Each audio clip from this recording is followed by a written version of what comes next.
Dizer Eu amo Jesus. tá longe de ser o que ele espera como prova de amor. Mas vamos lá, afinal, o que realmente significa amar Jesus e segui-lo?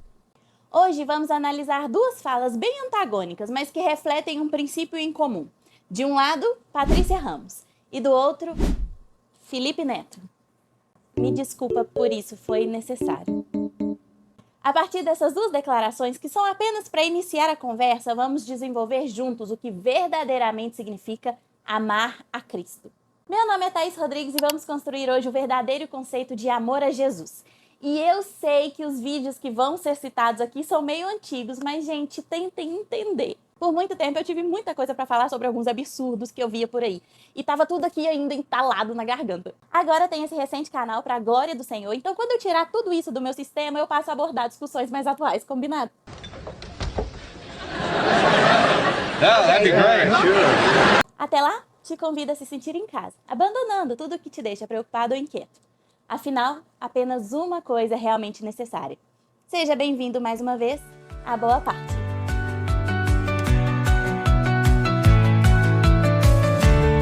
Vamos começar com o que realmente significa amar Jesus. Para isso, primeiro vamos às palavras de Patrícia Ramos.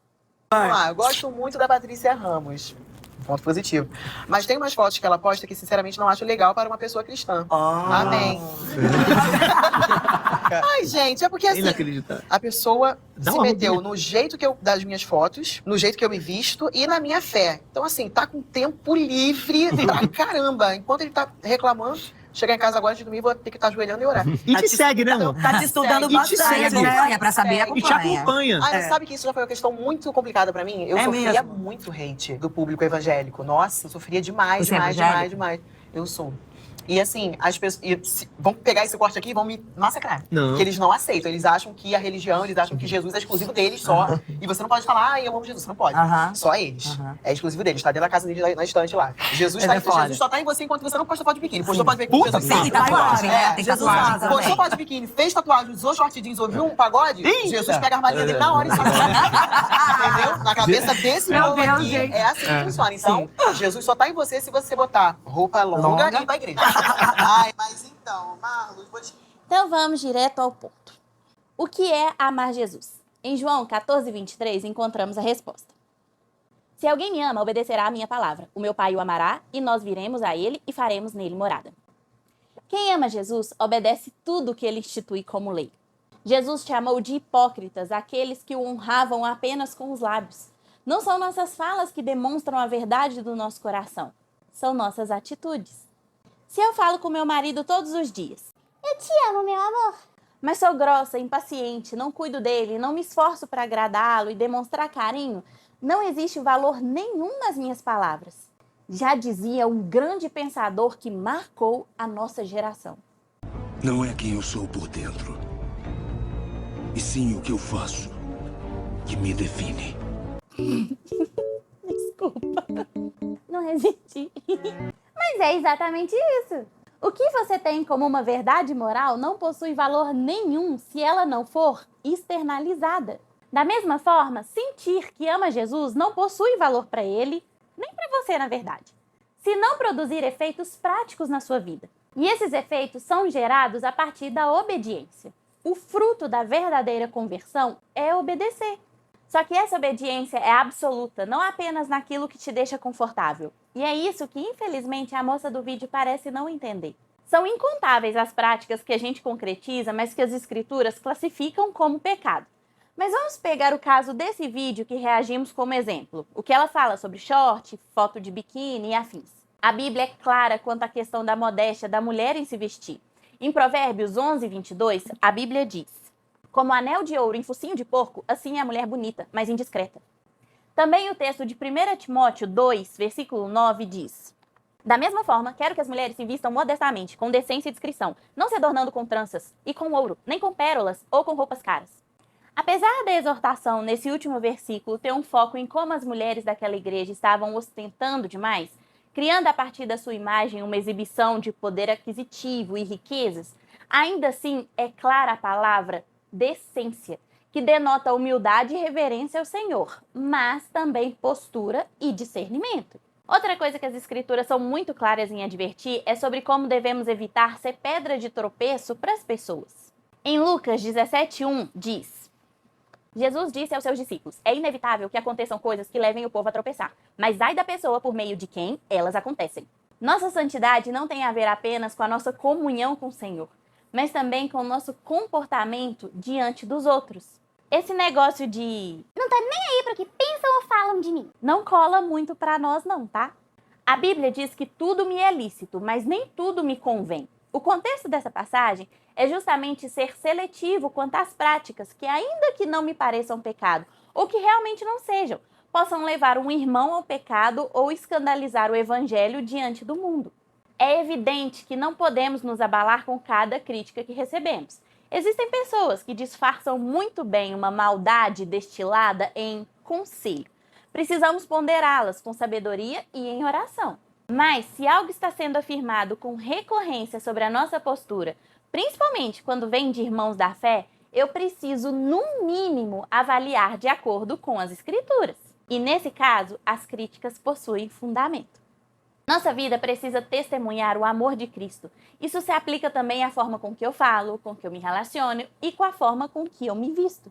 Não se trata apenas de decência, mas em não ser pedra de tropeço para um irmão. Mulheres com um corpo belíssimo, curvas acentuadas, imaginam que vão causar o quê expondo tudo isso em fotos na internet? Não tiro jamais a responsabilidade dos homens aqui, como colocou muito bem Vitor Fontana em um vídeo que ele fala justamente sobre a modéstia feminina. Mulheres às vezes são soterradas de pressão quanto ao modo de vestir para não ser objeto de tentação para outros homens, o que pode deixar uma mulher insegura de ir no culto de calça jeans, dependendo do nível dessa imposição. Homens também precisam vigiar seus olhos e seus corações. Mas, é claro, tem mulher que passa dos limites. Uma moça que possui um busto mais avantajado ou quadris acentuados vai ter dificuldade de atenuar esses traços, gente. Isso é óbvio. Ela não vai de burca para a igreja, né? É aqui que a responsabilidade dos homens possui as rédeas do pecado e cabe a eles ter domínio de seus pensamentos. Mas às mulheres também existe um chamado, o da postura e da decência.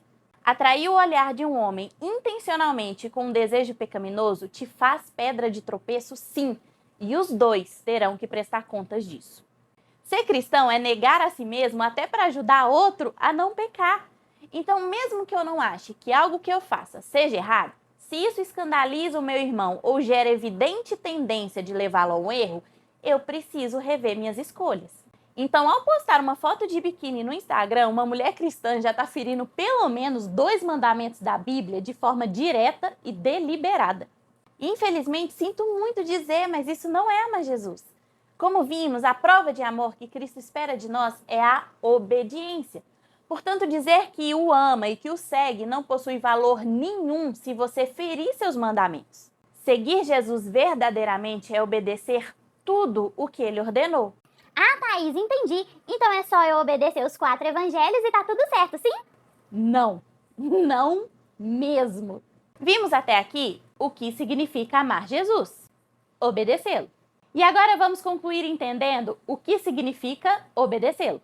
Porque, de acordo com o filósofo, cientista político, teólogo e dono da razão Felipe Neto, basta você viver sobre a filosofia do amor ao próximo e pronto, você obedeceu Jesus.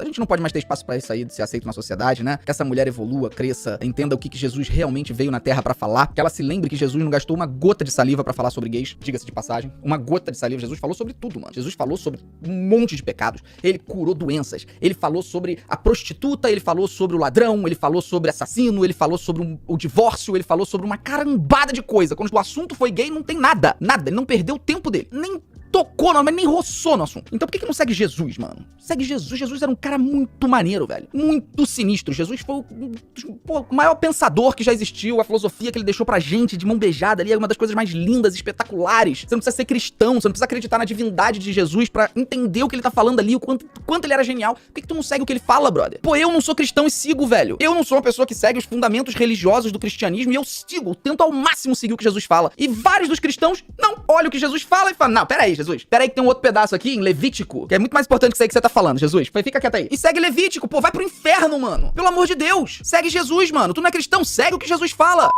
Não é difícil não, cara. É só amar o outro como a ti mesmo. Ponto. A partir daí tem todo o fundamento da filosofia de Jesus. Se muitos cristãos não compactuassem com essa ideia, eu não me daria o trabalho de reagir às declarações desse cidadão.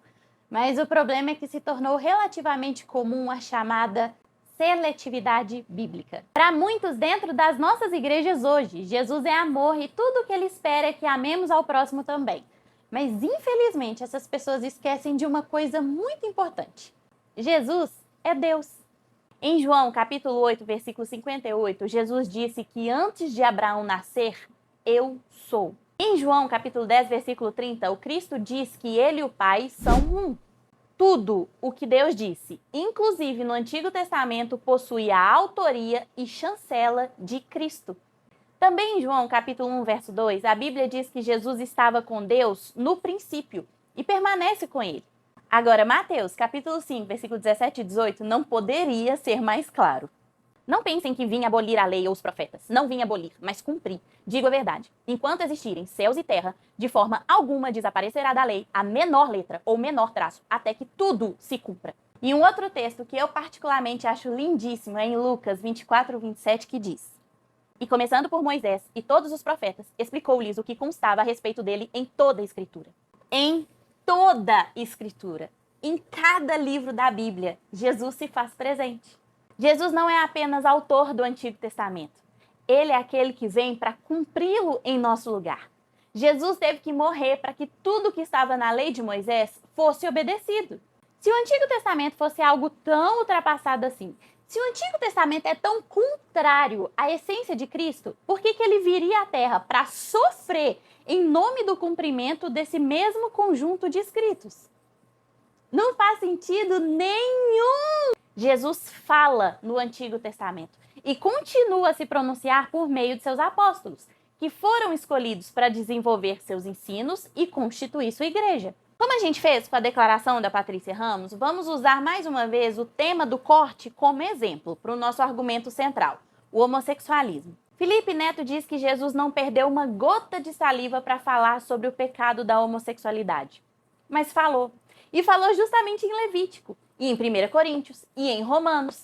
Sabe por quê? Porque a saliva de Cristo se encontra não apenas nos textos em vermelho da sua Bíblia, mas de Gênesis a Apocalipse.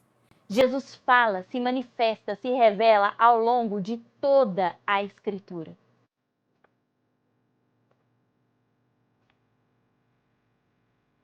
Eu sou a lei de Moisés.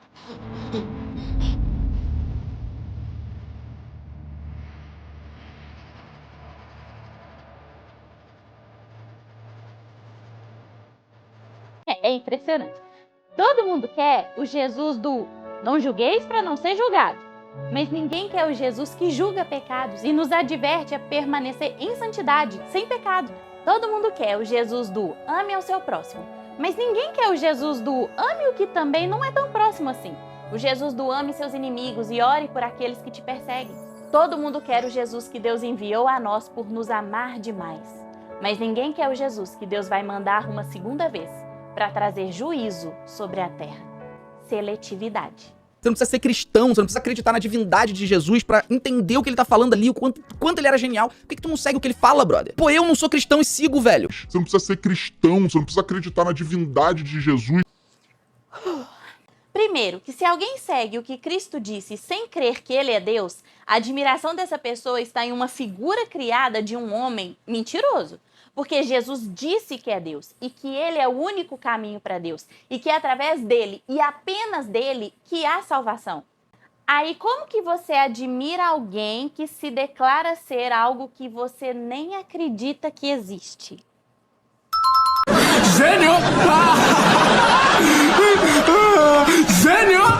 Segundo, Jesus é tudo o que a Bíblia diz que ele é porque são as Escrituras que revelam Jesus. Só para criar uma analogia, pense na Constituição Federal Brasileira de 1988.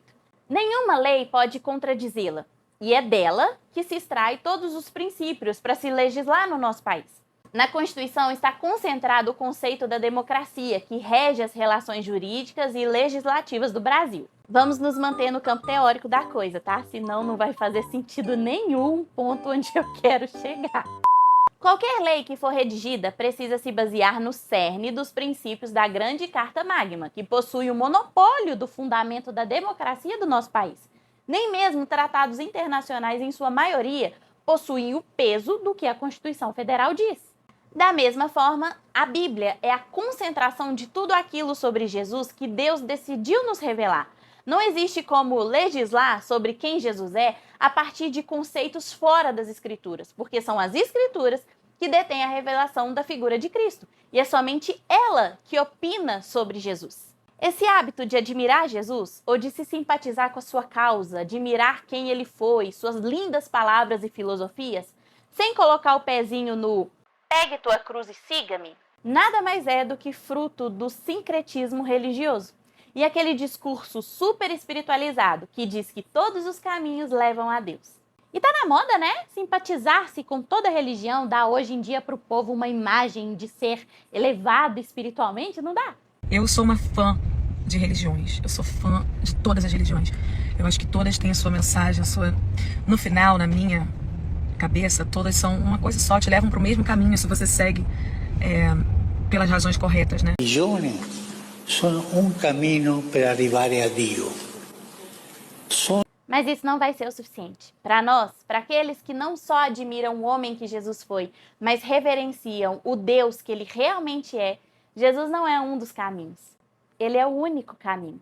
Não existe uma categoria especial para quem achou Jesus um cara legal e visionário. Só existem dois grupos, os que creram e os que não creram. Não há meio termo com o único Cristo, o qual foi revelado apenas nesse livro. Acreditar que Jesus é Deus é a única forma de segui-lo de verdade e obedecê-lo é a única forma de amá-lo de verdade. Em resumo, quem ama Jesus, o obedece. E obedece tudo o que ele instituiu como decreto. Isso significa o Antigo e o Novo Testamento. Amar a Cristo é obedecê-lo de acordo com as ordenanças dele, não a partir da nossa própria avaliação do que é mais ou menos confortável de se cumprir. A Bíblia foi nos entregue para ser observada em sua inteireza e cabe a nós abandonar esse péssimo hábito de tratá-la como um cardápio, do qual eu extraio apenas o que me convém e o que parece mais apetitoso. E somente assim vamos poder dizer: eu amo Jesus, porque o único amor que ele reconhece não é aquele que é declarado, mas aquele que é provado. Muito obrigada por ter acompanhado o vídeo até aqui. Se você tem gostado do conteúdo do canal, vou te convidar a se inscrever, curtir o vídeo, ativar o sininho. Não deixe de comentar o que você achou do vídeo, o que tem achado de todos os vídeos, alguma dúvida ou até sugestão de conteúdo para a gente produzir aqui, fique à vontade. E aproveita e dá uma conferida nos links dos outros vídeos que a gente já fez aqui no canal, vão estar na descrição desse vídeo aqui. Para a glória do Senhor, eu tenho certeza que vai edificar a sua vida. Vejo vocês no próximo vídeo, se Deus quiser. Tchau!